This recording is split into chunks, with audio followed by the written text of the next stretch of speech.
Word problems can be very intimidating for students in their math classes, as they're more used to seeing just numbers rather than long paragraphs. So today we're going to talk about a literate practice that's used in math in order to help students feel more comfortable approaching these long word problems. So the practice that we're going to talk about is creating visual representations to make sense of the information that's given in the text of these longer word problems. This helps students to pull out the important information and exclude the excess so that they can find out exactly what they need to solve the problem. Examples of these representations can be pictures, visuals, charts, graphs, etc. And this way students can then use the model to better understand what the question is asking and then solve. So let's try one of these problems. Garage building. 6 people can build a garage in 3 days. Assuming that all people work at the same rate, how many people would it take to build a garage in 1 day? So let's try to draw this out.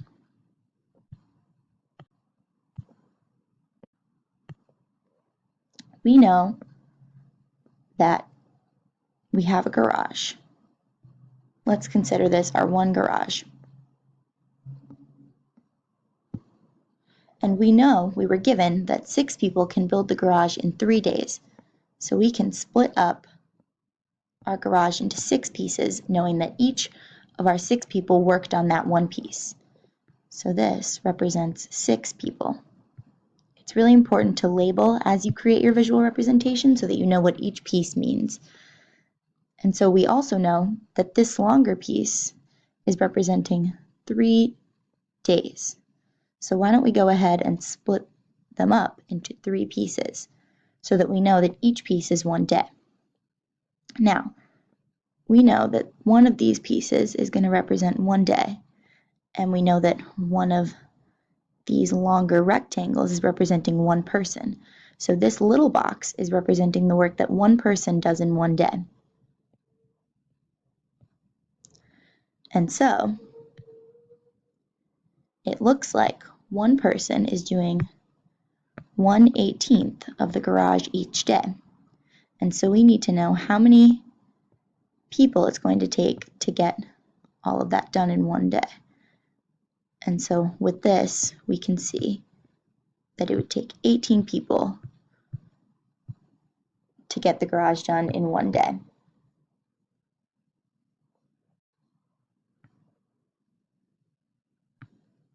Let's try another problem. 6th grade integers.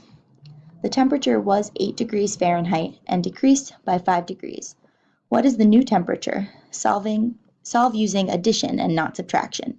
So this is how we know that we're going to be using negative integers here. We're going to be adding a negative integer to a positive integer.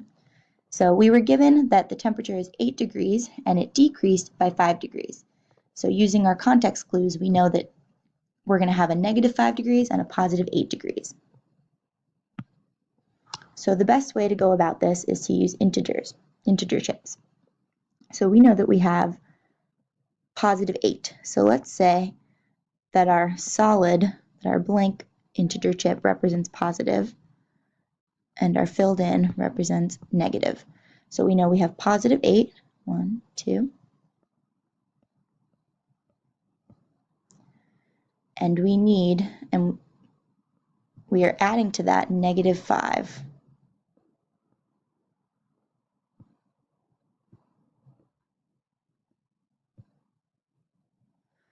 Now, we know that a positive 1 plus a negative 1 gives us 0.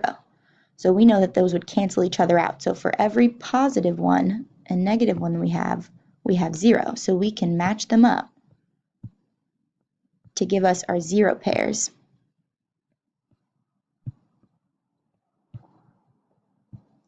And we see that we're left over 3 positives. Now going back to our problem, it asked us, what is the new temperature? Now going back, we can see that we're left with 3, telling us that the new temperature is 3 degrees Fahrenheit.